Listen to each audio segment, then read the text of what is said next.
Hermanos, muy buenos días. Es un lindo tiempo el que empezamos hoy en nuestra iglesia y queremos centrar nuestra atención, queremos centrar también la atención de nuestro corazón en la palabra del Señor esta mañana y quiero invitarles, hermanos, a que abran sus Biblias en el Evangelio de Lucas.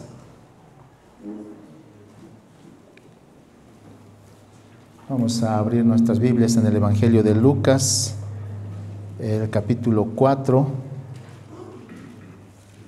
los versos 16 al 22, vamos a dar lectura.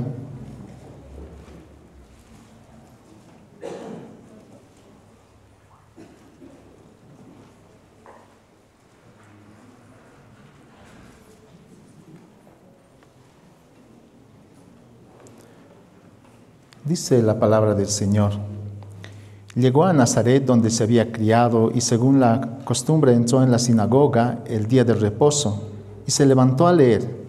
Le dieron el libro del profeta Isaías, y abriendo el libro, halló el lugar donde estaba escrito: El Espíritu del Señor está sobre mí, porque me ha ungido para anunciar el Evangelio a los pobres.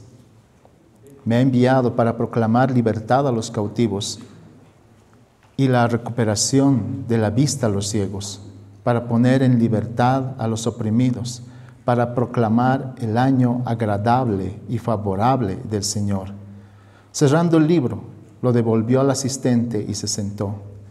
Y los ojos de todos en la sinagoga estaban fijos en él.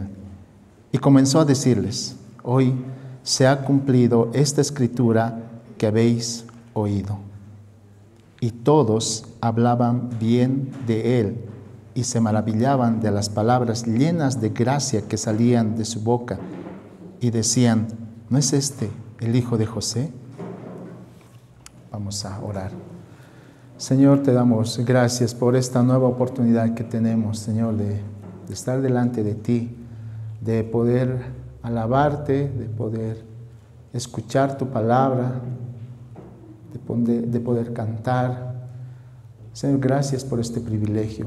Es una nueva oportunidad que tú provees y rogamos que tu Santo Espíritu obre en cada uno de nosotros, proveyendo la palabra que necesitamos, Señor. Pero también rogamos que tu Santo Espíritu obre, proveyendo la capacidad para vivir y para responder en obediencia y fe a lo que tú demandes en tu palabra, Señor. Rogamos esto en el nombre de Jesús. Amén. Todos hemos cumplido tareas desde muy pequeños, ¿cierto? Recuerdo con mucha nostalgia cómo mi madre se quedaba parada en la puerta de la casa y antes de salir, ¿no? Ella se paraba ahí y nos daba instrucciones acerca de los roles que debíamos cumplir cada día en su ausencia. Bueno, mis hermanos y yo siempre estábamos atentos a las instrucciones iniciales, pero ¿saben qué? Con mucha frecuencia olvidábamos las instrucciones más importantes, sin las cuales todo lo demás que hayamos hecho no tenía sentido. Bueno, el equipo que va de visita a un determinado lugar va con un propósito muy claro, ¿cierto? Pero generalmente vuelve sin haber logrado ese propósito. A menudo vemos este tipo de hechos en la vida real. Es decir, vas al centro de comercios con la finalidad de comprar, no sé, quizá una cocina o una licuadora, pero de pronto te ves y regresas con un televisor de 60, de 80 pulgadas. ¿Qué pasó en el camino? En diferentes ocasiones, el Señor Jesús les dijo los propósitos por los que Él vino, que probablemente son complementarios y no contrarios al propósito central de su ministerio. En cierta ocasión, les dijo que vino para dar su vida en rescate por muchos. En otra ocasión les dijo que no vino para ser servido, sino para servir. En otra ocasión les dijo que para esto he venido, para dar testimonio de la verdad. Bueno, en esta ocasión especial, Jesús definió su misión en cumplimiento de las profecías que estaban escritas. Y este es un pasaje que esta mañana nos permitirá ver la razón por la que Cristo vino. Y queremos ver esta mañana 3 aspectos. En primer lugar, vamos a ver el mensajero. En segundo lugar, vamos a ver el mensaje. Y en tercer lugar, vamos a ver el propósito. Así que empecemos con el primero. Veamos al mensajero. Volvamos a nuestro pasaje en Lucas 4:16. Dice la palabra del Señor: vino a Nazaret, donde se había criado, y en el día de reposo entró en la sinagoga conforme a la costumbre y se levantó a leer. Y se le dio el libro del profeta Isaías. ¿Cuál es el contexto de nuestro pasaje? ¿Cuál es el contexto histórico? Quiero hacer un pequeño detalle de los hechos que ocurrieron antes que este evento suceda. Y para ello necesitamos hacer una revisión de los evangelios en los que podremos obtener una idea quizá más amplia de aquello que había sucedido. Luego de que el Señor Jesús había sido bautizado en el río Jordán, Jesús pasa un tiempo en Caná de Galilea, donde convierte el agua en vino. Y luego va a Judea y se queda aproximadamente 1 año. En ese tiempo Jesús va al templo de Jerusalén y al ver que el templo estaba convertido en un mercado, lo limpia. También durante ese tiempo es que Jesús tiene un encuentro con un hombre muy importante, Nicodemo. Fue en ese tiempo que, estando Jesús cerca de Galilea, tiene su encuentro con una mujer, con la mujer samaritana. Y producto del testimonio de esta mujer, muchos samaritanos se convierten. ¿De acuerdo? Ya llegando a nuestro pasaje, la palabra dice que Jesús regresa a Galilea en el poder del Espíritu. Y Él no vuelve por si acaso, no vuelve por lo duros que son estos hombres, no vuelve por lo pecaminosos que son, o por algún cierto rechazo que tuvo anteriormente. ¿Saben por qué vuelve? Vuelve por el poder del Espíritu, ya que todo lo que estaba escrito sobre Él debía cumplirse. Hasta aquí, nuestro Señor ha mostrado que por medio de su bautismo, el Salvador confirmó su decisión de llevar sobre sí el pecado del mundo. También al ser tentado ha demostrado que Cristo triunfará sobre Satanás.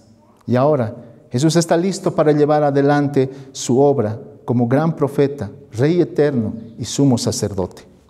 El mismo que es llevado al desierto por el Espíritu es el mismo que es llevado a Nazaret para llevar a cabo su propósito. Justo ese día es día de reposo y Jesús va a la sinagoga. La sinagoga era el lugar donde los judíos se reunían para rendir culto. No hay un dato exacto de que nos indique el tiempo exacto de su origen, pero sí sabemos que las sinagogas llegaron a tener mayor impacto justo después de que el templo había sido destruido en la época de la cautividad babilónica a manos de Nabucodonosor. Desde entonces, las sinagogas tuvieron la función de ser usadas como lugares de culto e instrucción. Y algo muy importante sobre las sinagogas es que habían varios servicios durante el día en los que tenían un orden en su liturgia. Lo primero que hacían era una oración. Luego había la lectura de un pasaje del Pentateuco. Luego había otra lectura de un pasaje de los profetas. Luego había el sermón o la exhortación. Y finalmente había una bendición. Y esta liturgia, hermanos, estaba marcada dentro de lo que habían llamado la libertad de la sinagoga. Y esto significa que cualquier persona presente que sea considerada apta tenía el privilegio de dar el sermón o la exhortación. el beneficio de esta norma llamada la libertad de la sinagoga hizo que Jesús, Pablo y otros creyentes tengan la oportunidad de presentar el mensaje de salvación en las sinagogas. También debemos meditar en lo que significaba para Jesús el predicar en una sinagoga, ya que cada sinagoga estaba construida de tal manera que cuando el predicador presentaba el mensaje, tenía la mirada fija en Jerusalén. Para Jesús, este hecho fue muy importante, ya que cada vez que él predicaba en alguna sinagoga y mientras hablaba, o lo hacía mirando hacia el lugar donde él iba a ser crucificado. Para él era imposible no pensar en la cruz.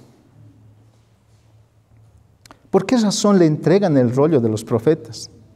Primero, porque Jesús era conocido ya que continuamente él iba a la sinagoga.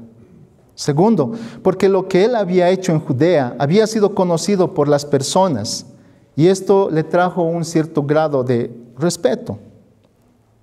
Él había logrado ser reconocido por los portentosos hechos que había logrado. De esa manera es que Jesús lograba y gozaba de cierta reputación y por esta razón él era invitado.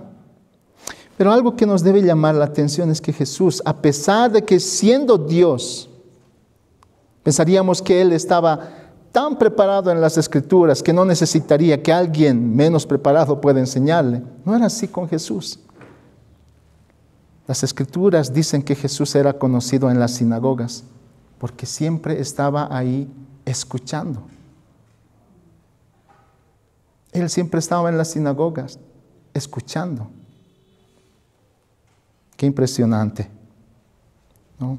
El Señor Jesús nos da un bello ejemplo de cómo se debe vivir la vida cristiana, sin descuidar congregarnos en las reuniones generales, o en los grupos pequeños, o en esos grupos de afinidad, esos grupos que nos ayudan a mantenernos firmes en la fe, esos grupos que nos recuerdan qué es el Evangelio, esos grupos que nos recuerdan a dónde vamos y por qué estamos en este lugar. La sinagoga era un lugar en el que se leía la palabra de Dios. Igual que nuestra iglesia, un lugar donde se lee y se expone la palabra de Dios. Lucas dice que Jesús gozaba de mucha aceptación para predicar en la sinagoga. De esta manera es que hemos presentado al mensajero. Tenemos una idea de quién es. Es el hijo de José. Es aquel que ha estado en otros lugares y fue confirmado como el Hijo de Dios en el Jordán.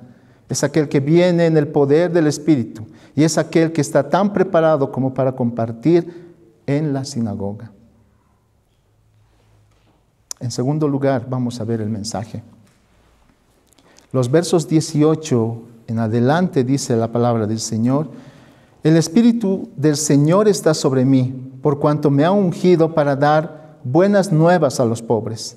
Me ha enviado a sanar a los quebrantados de corazón, a pregonar libertad a los cautivos y vista a los ciegos, a poner en libertad a los oprimidos, a predicar el año agradable del Señor.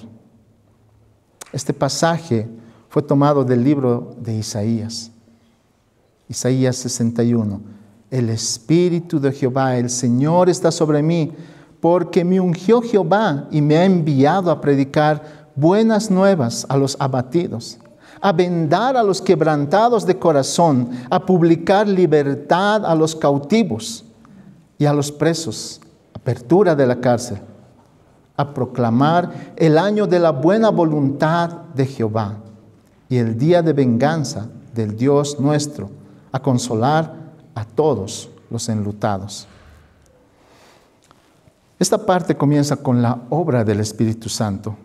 Jesús dice: el Espíritu está sobre mí y me ha traído. Él hace un énfasis en la obra del Espíritu Santo. Dice: el Espíritu me ha traído con una tarea principal. Le entregan el rollo y comienza a leer. La palabra Cristo es una traducción al griego de la palabra Mesías en hebreo. Y la palabra Mesías a su vez es una traducción de la palabra ungido.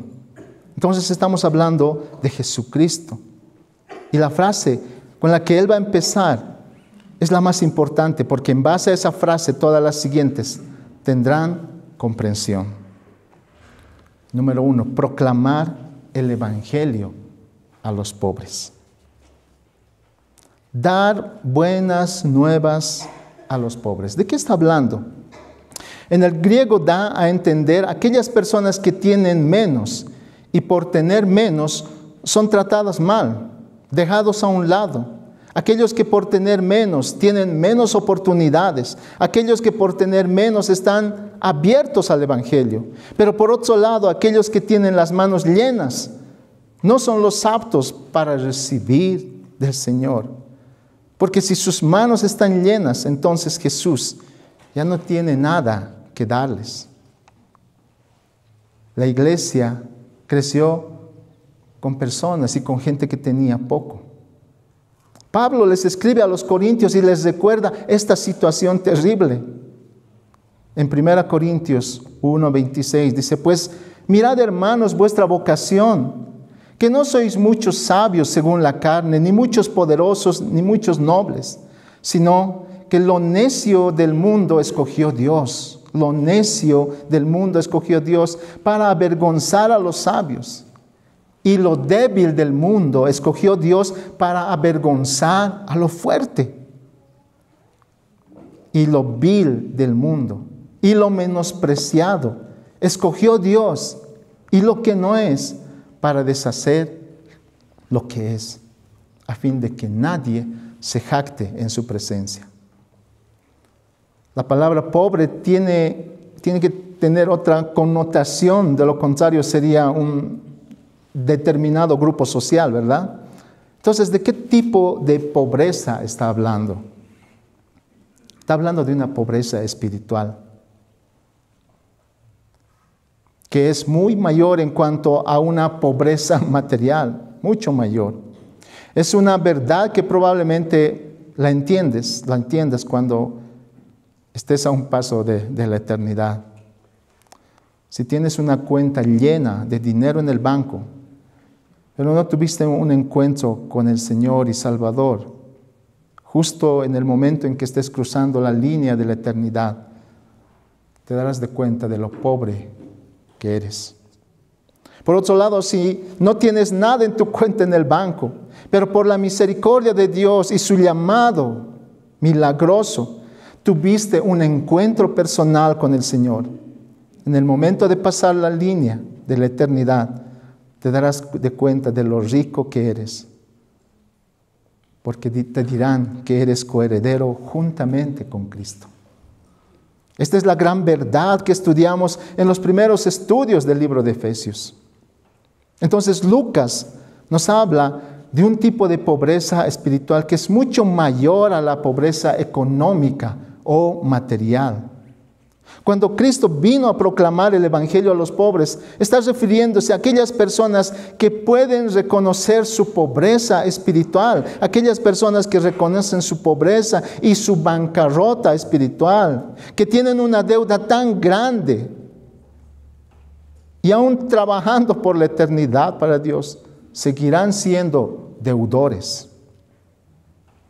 Si comparamos nuestras obras con dinero, nuestras buenas obras son como el dinero falso, que es parecido, que incluso puede circular por muchas manos, pero cuando llega a las manos del experto, es desechado.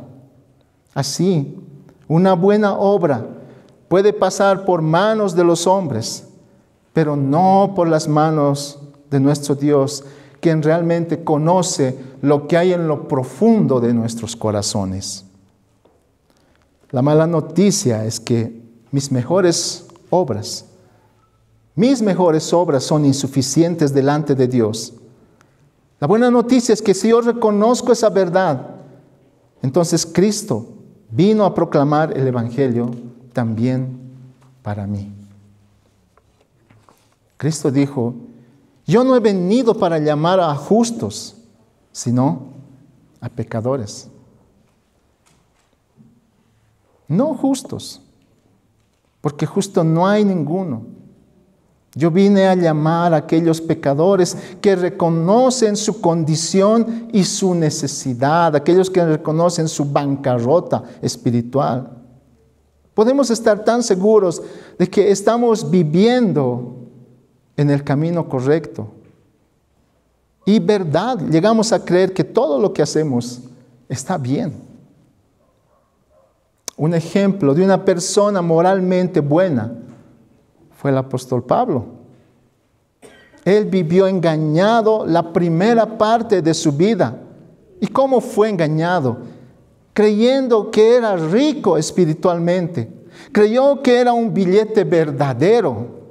Él estaba en la religión oficial establecida y se consideraba muy rico espiritualmente, porque él había sido circuncidado al 8º día. Se consideraba rico porque era del linaje de Israel, a quienes pertenecían el pacto, las promesas. Se consideraba rico porque era de la tribu de Benjamín, hebreo de hebreos, en cuanto a la ley, fariseo. ¿Quién podría ser mejor que un fariseo fiel y celoso? ¿Quién? Y en cuanto a celo, Pablo fue perseguidor de la iglesia. En cuanto a la justicia, que es por la ley, irreprensible, sin tacha, no había por dónde agarrarlo, no había por dónde sujetarlo, eso quiere decir, sin asa. Todas esas cosas para Pablo eran sus riquezas espirituales. Pero cuando se encuentra con el Señor Jesús, se da cuenta que está en una bancarrota espiritual, ya que no las había perseguido según la fe, sino según la ley. Su vida no era una vida de fe. Pero ¿cómo es posible que haya vivido tanto tiempo engañado? Tanto tiempo engañado. Solo nuestro Señor puede abrir nuestros ojos. Solo nuestro Señor en su infinita misericordia puede abrir nuestros ojos y quitarnos ese velo. Solo nuestro Señor. Finalmente, cuando Pablo cambió su forma de ver, su forma de pensar, no fue por lo muy bueno que era, no fue por lo inteligente que era. No, él cambió por la gracia de Dios, por la misericordia del Señor. La gracia de Dios lo llevó a descubrir el evangelio verdadero. Y una vez que descubrió este evangelio verdadero, él entregó el resto de su vida al servicio de aquel que lo había llamado. Así es. El apóstol Pablo cambió su forma de pensar por la gracia de Dios. Pero también el Señor vino a pregonar libertad a los cautivos y dar vista a los ciegos. Jesús no está hablando de prisioneros reales que estaban en la cárcel. Si así fuera, su misión habría sido un fracaso, ¿verdad? Él está hablando de una prisión que es peor que estar amarrado o encadenado de manos y pies en un frío calabozo. Él está hablando de una prisión del alma que sofoca tu vida, nubla tu entendimiento, te roba la paz, destruye tu vida, destruye la vida de los demás. Es la prisión donde el alma está en cautiverio. Es de esa prisión de la que Cristo está hablando y vino a rescatarnos. La mala noticia es que cada descendiente de Adán nació prisionero en su alma. Pero la buena noticia es que Cristo vino para ellos, para liberarlos de esa prisión y para devolverles la libertad. Cristo también vino a dar vista a los ciegos. Y otra vez, evidentemente Jesús sanó a muchos ciegos en su ministerio, pero ese no era el objetivo principal. Él está hablando de una ceguera que es provocada por el pecado. Si el Señor no abre nuestros ojos, si el Señor no limpia nuestros ojos, nosotros no lo vamos a ver glorioso como Él es. Él está hablando de una ceguera que es provocada por el pecado. El apóstol Pablo entendió bien esto y fue el mismo Señor que tuvo un encuentro con él y le explicó cuál sería su misión en adelante. Y Pablo relató este hecho de la siguiente manera ante Agripa. En Hechos 26:12, él dice: ocupado en esto, iba yo a Damasco con poderes y en comisión de los principales sacerdotes. Estaba bien con papeles él, ¿no? Cuando a mediodía, oh rey, yendo por el camino, vi una luz del cielo que sobrepasaba el resplandor del sol, la cual me rodeó a mí y a los que iban conmigo.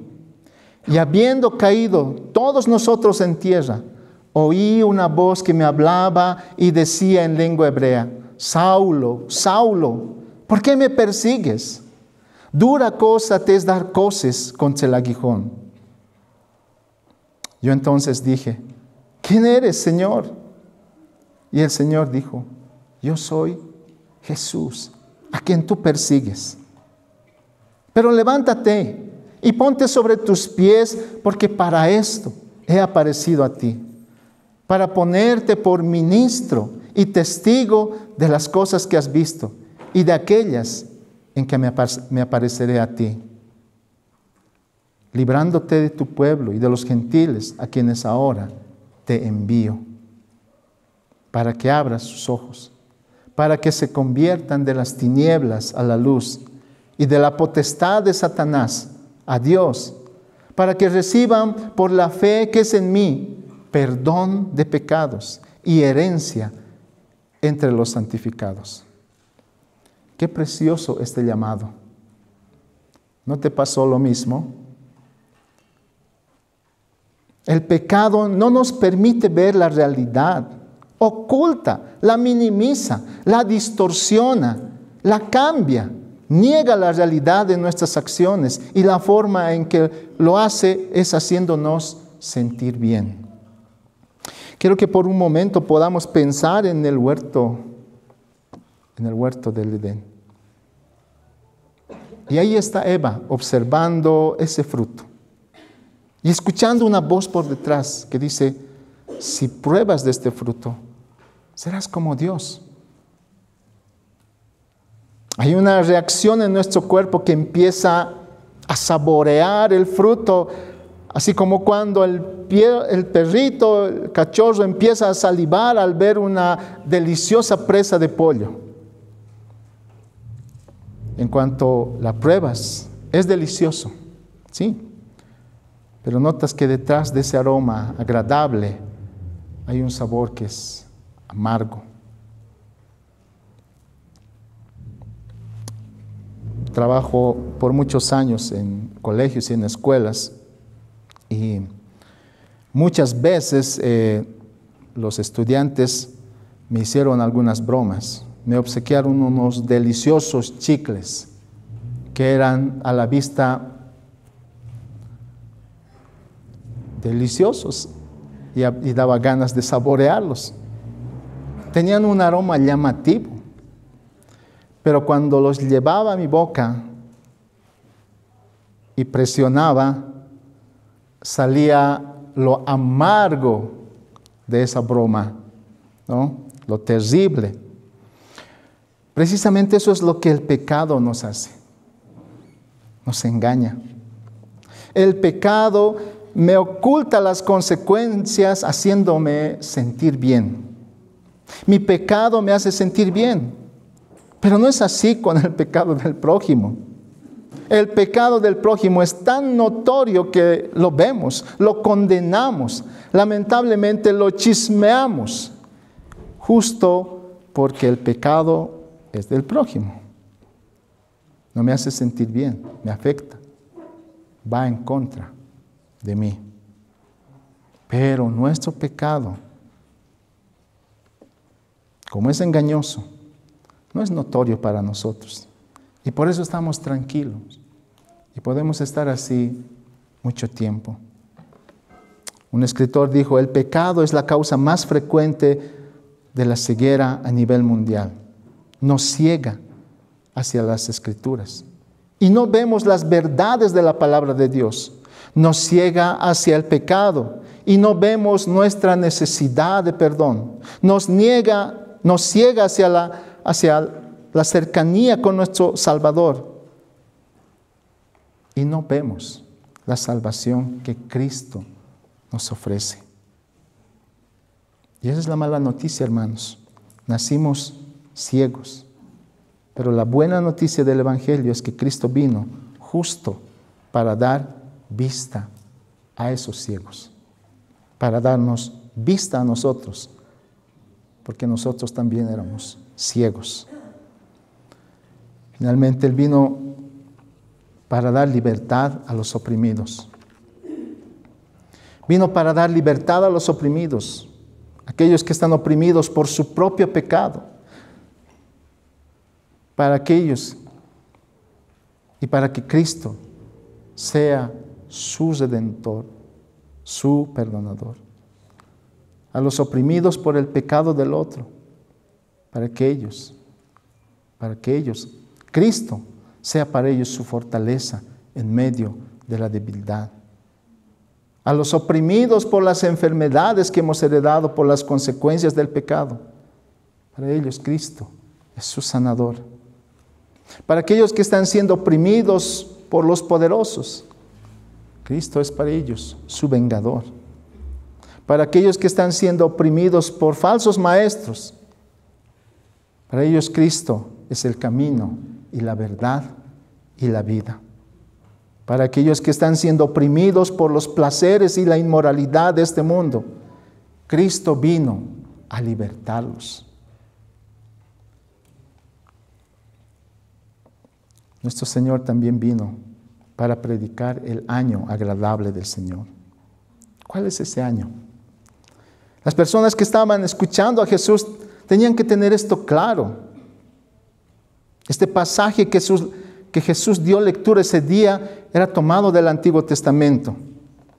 Hay una relación con lo que en el Antiguo Testamento era el año del jubileo. En Levítico 25 dice que la tierra debía ser cultivada por 6 años y en el año 7 debían dejar de cultivar la tierra dando descanso. Y Dios iba a bendecir la cosecha en el año 6º, suficiente para el año 7º e inclusive para el año 8º. Y en el 8º se estaría cultivando otra vez para recoger el 9º. Dios insistió en esto, que cuando Dios envía al pueblo, al exilio, y le dice al pueblo que estaría fuera el mismo número de años por cada año de descanso que cultivaron la tierra en violación de la ley que Dios les había dado. Sumados estos fueron 70 años. 70 años. Cada 7 ciclos. Luego de 49 años había el año de jubileo, en el que la tierra no debía ser cultivada. Pero en ese año, si yo había vendido mi tierra a alguien porque tenía necesidad, el comprador tenía que devolvérmela, porque la tierra no pasaría a manos de otro permanentemente, porque Dios dice, yo soy el dueño de la tierra. Yo soy el dueño de la tierra. En ese mismo año del jubileo, todas las deudas eran canceladas. Pueden imaginarse que despiertan por la mañana y de pronto no tienes deudas. No hay deudas.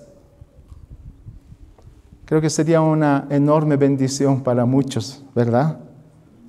En el año del jubileo, todo lo que la tierra producía, tenías que compartirlo sin costo, con tus siervos, con tus siervas, con el jornalero, con el extranjero. Debías compartirlo. El año del jubileo es un año de gozo, es un año de libertad, es un año para la cancelación de deudas, es un año para celebrarlo en grande. Ese día era el día de la expiación, el día en que todos los pecados eran perdonados. En otras palabras, el Señor dice, ese año de jubileo estaba apuntando a mí. En mí se cumple el año del jubileo, el año de la libertad, el año de encontrar perdón de pecados. Es el año favorable del Señor y está frente a ustedes, les dice. Luego dice que el Señor, cerrando el libro, lo devolvió. Y en ese momento la gente está asombrada y está a la espera de que ocurra algo. Cristo rompe el silencio y dice, hoy se ha cumplido esta escritura que habéis oído. Hoy se ha cumplido esta escritura que habéis oído. Lo que en una ocasión se proclamó que algún día llegaría el Mesías, ese algún día es hoy. Ante sus ojos llenos de asombro está el ungido de Jehová, proclamando el año favorable del Señor, proclamando la mayor liberación que jamás haya existido, proclamando la liberación del alma humana en medio de una persona. De la misma forma en que el esclavo vendido recobraba su libertad, de esa misma manera el Señor les dice, en mí tú recobras tu libertad. Y es ahí donde la canción que cantamos se hace realidad. Al que el Hijo hace libre, es libre en verdad. En verdad. El Señor les dice, y de la misma manera en que la tierra era devuelta a su dueño, así ustedes volverán a mí, porque yo soy su dueño, su creador. Así como todo lo que se había perdido era recobrado el año del jubileo, en mí tú recobras todo, absolutamente todo. Tu tiempo perdido, toda tu esperanza perdida, todo tu gozo perdido, tus oportunidades perdidas. En mí tú las recuperas. Jesús les dice, yo soy su jubileo. Yo soy el jubileo de cada uno de ustedes. Qué preciosa noticia. Finalmente, vamos a ver una respuesta o un resultado en esto. La gente que estaba escuchando esto quedó maravillado, quedó asombrada. La declaración que Jesús dijo trajo un resultado ese día. Verso 22. Y todos, dice, daban buen testimonio de él. Y estaban maravillados de las palabras de gracia que salían de su boca y decían, ¿no es este el hijo de José? Todos estaban maravillados y decían, ¿acaso no es este el hijo de José? ¿Cómo es que puede decir estas cosas? Qué interesante, qué hermoso, qué bello. ¿Quién es este que habla como quien tiene autoridad? Dijeron muchos hombres luego de escuchar al Señor. Pero el Señor conoce nuestros corazones y sabe las verdaderas motivaciones y las intenciones que hay ahí. Y algo que debemos meditar es que maravillarse no es lo mismo que obedecer la palabra. Muchas veces nosotros llegamos a los servicios y estamos maravillados por la palabra, sí, pero falta una respuesta, obediencia. Salimos impresionados por el sermón, salimos impresionados por la palabra, pero no hay una respuesta de corazón, una respuesta legítima. La respuesta legítima es salir y ser obediente a lo que Dios me ha hablado. Es posible que reaccionemos de una manera externamente y de otra manera internamente. Pero ¿saben qué? El Señor conoce absolutamente todo. Él lo conoce todo. Inmediatamente luego de haberse maravillado, estos hombres cambiaron de actitud. Si leemos el verso 28 y 29, notamos que algo que dijo el Señor hizo que ellos cambiaran de actitud. El Evangelio muchas veces descubre nuestro corazón. Lucas 4:28. Al oír estas cosas, todos en la sinagoga se llenaron de ira. Que no estaban emocionados, que no estaban sorprendidos, y levantándose le echaron fuera de la ciudad y la llevaron hasta la cumbre del monte sobre el cual estaba edificada la ciudad de ellos, para despeñarle. ¿Qué fue lo que dijo? ¿Qué fue lo que dijo? En Israel, en tiempos del profeta Elías, había muchas viudas, y que Dios envió al profeta Elías no a una de las viudas de Israel, sino a una viuda de Sarepta que estaba fuera de Israel. También dijo que en Israel en tiempos de Eliseo habían muchos leprosos, y que Dios no envió a su profeta Eliseo a algún leproso de Israel, sino a Naamán, que era sirio, que estaba fuera de Israel. La aplicación de Jesús sobre el pasaje que había leído era que tanto judíos como gentiles un día serían privilegiados con el mensaje del Evangelio. Eso era. La aplicación de Jesús sobre este pasaje era que tanto judíos como gentiles un día serían privilegiados con el Evangelio.